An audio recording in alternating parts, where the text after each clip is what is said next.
Hey guys, Jexi here. Welcome back to another video. So first off, I want to apologize for the lesser uploads this week. I know I didn't have my Tuesday video up and we had to postpone trivia on Wednesday. My kids went to sleepaway camp this week and I've been feeling a little bit under the weather the past couple of days too, so it's just been a long week.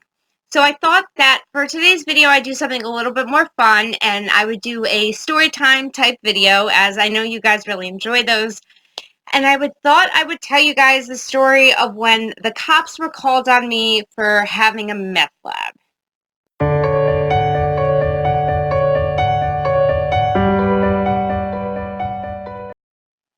So this story takes place maybe about 6 months or so before I had gotten clean. I was living in an apartment and my husband at the time and we were separated, and we were separated for about 4 months before I went to rehab, and then we had gotten back together.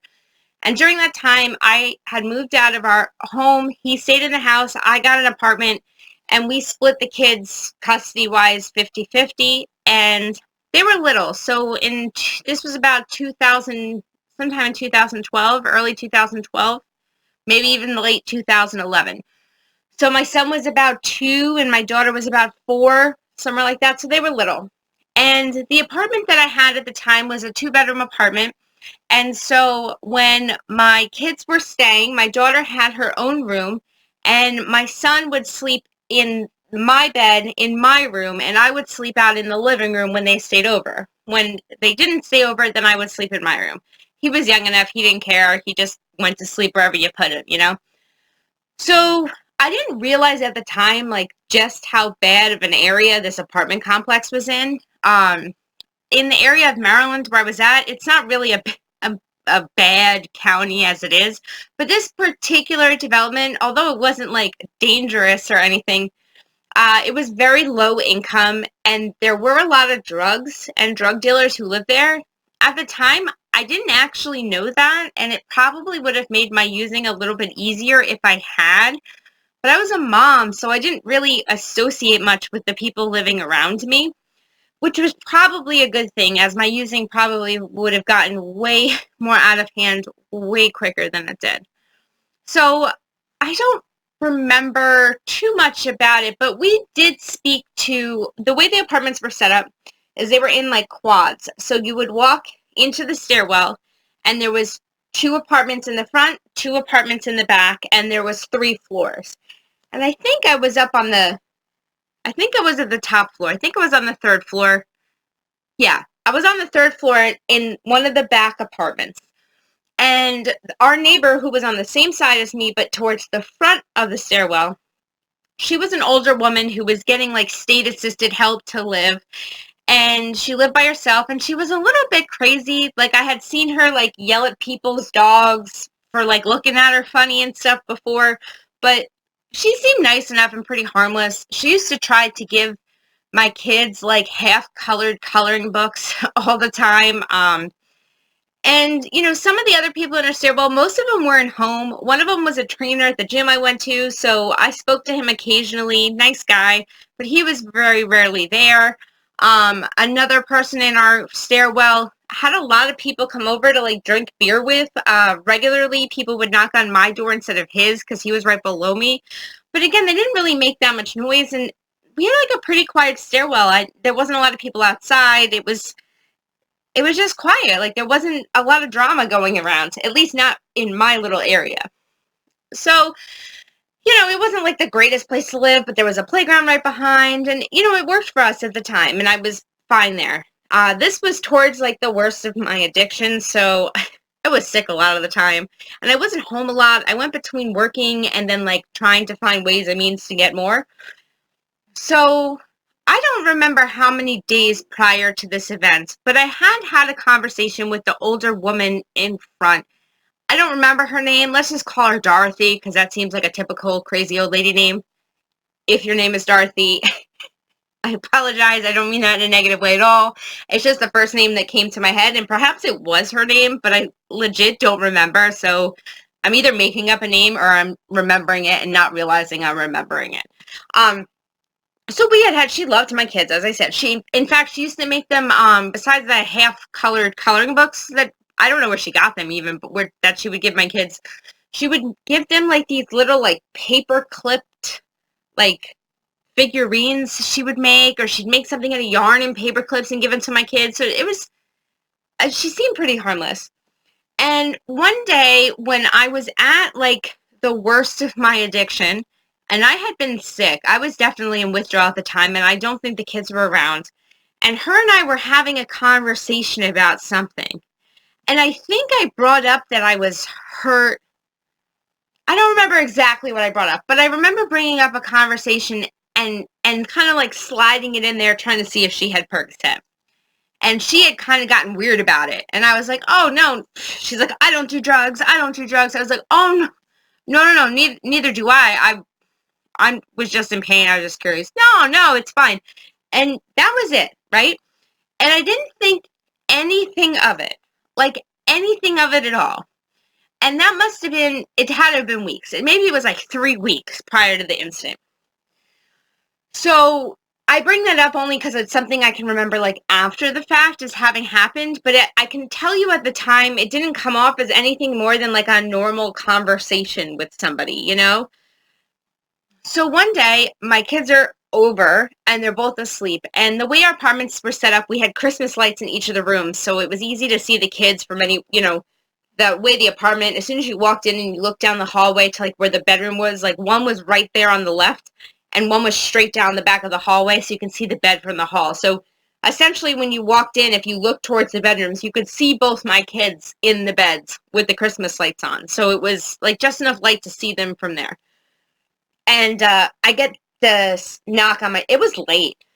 It was very late. And here's the thing.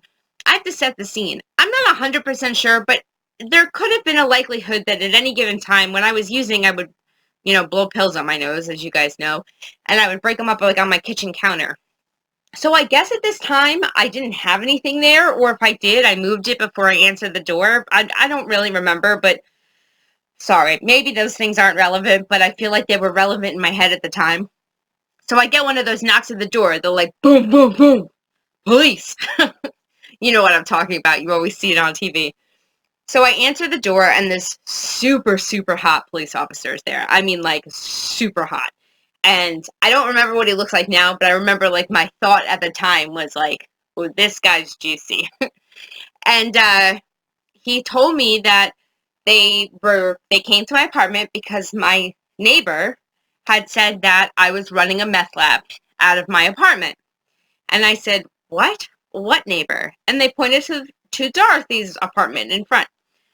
And they're like, can we come in? And I was like, well, yeah, but please keep it down because my kids are both sleeping. And I said, a meth lab?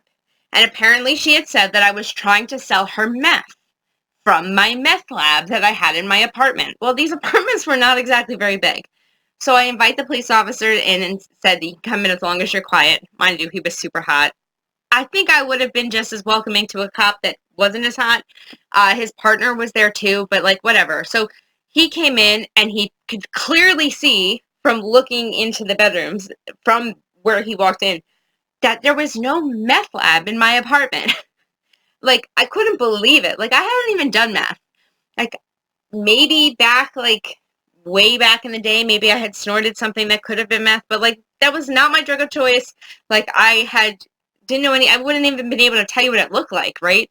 Except maybe from, like, a TV show, you know, like Breaking Bad style. But, like, I didn't know anything about meth. I couldn't believe it. It was, like, literally, like, 11:30 at night. They're knocking down my door saying I have a meth lab. So I was like, who said that I had a meth lab in my apartment? And they were like, they pointed to her. They're like, her. And I said, Dorothy? Dorothy wouldn't say that. They're like, yeah. And she said that you tried to buy Percocets from her. And I was like, what? Like, no, I didn't. Like, and I guess the shock must have registered as legit on my face, because at the time, I didn't even remember having the conversation with her about a Percocet, and that had been weeks before, but I definitely wasn't trying to buy Percocets from her. Like, I definitely didn't go to her house and, like, knock on her door and be like, hey, you got some Percocets you can sell me? Like, that definitely didn't happen. So I was like, she must be talking about somebody else, because at the time, I didn't know the people who lived in the front and the back apartments on our floor on the opposite side. Like, I'd never seen them. I had no idea. And I knew the people below me, like, had a lot of people in and out. So I said, there's no way she's talking about me. Like, she gives my kids gifts all the time. Like, she doesn't mean me. I said, can you do me a favor? Can you just knock on her door and let her see me so she can tell you she doesn't mean me? And he's like, well, we don't normally do that. I'm like, look, I am telling you, as soon as she sees me, she's going to tell you have the wrong door. She must have pointed to the wrong door, made a mistake, but I guarantee you when she sees me, she's going to be like, that I'm not who she's talking about. Well, they have other police officers down by her door. They ask her to come out, and they're like, is this who you mean? And then all of a sudden, she's like, yes, that's her. That's the one with the meth lab. She keeps trying to sell me meth. She tried to she wanted to buy Percocets off of me, and she's selling meth out of her meth lab in her apartment and just lost it. And my jaw was on the floor. And I was like, I couldn't believe that had backfired so badly. I'm like literally in shock. So the police officer is like, don't worry about it. Have a good night. Like, clearly at this point, she looks nuts because they've been in my apartment and see I don't have a meth lab. And I'm like, that was the end of it. At least, as far as I know. I mean, my guess is they probably watched my apartment from then on out. Luckily, as I said, I didn't get my drugs through random people, so I didn't have people in and out of my apartment. It wasn't like that. So, but it's still like for a long time, like I wondered, like what happened that made her so convinced that I was selling meth out of my apartment? Because like I may have done a lot of shady things, but like that definitely wasn't one of them. So I did see a couple years ago, we have like a local community like newspaper like that's just for the county. We were in a real rural area, and I did see she had passed away. So I'll never get to ask her. Not that she would probably remember, because as I said, she had a lot of issues. But like forever, I will never forget the day that the police officers knocked on my door like at 11:30 at night, trying to see where my meth lab was. I wasn't high at the time, or if I was, it was like very mildly, because I was so poor at the time. Like I would, painkillers were my drug of choice, but like I could only do like really little bits at a time because I didn't have enough money to like sustain my addiction. And so I was sick all the time, or it was a mess. Like when I think about the worst of my using, like that's where I go back to, is like those days in the apartment when like I was just sick all the time. But I definitely never tried to sell somebody meth. So I would love to hear if any of you guys have a crazy story like that. I don't know if that was interesting. Let me know if you like those kinds of stories, because I've got plenty. And it's not even like glorified using stories, because this had nothing to do with me using. This had to do with a crazy neighbor who had it in her head that for some reason I was selling meth.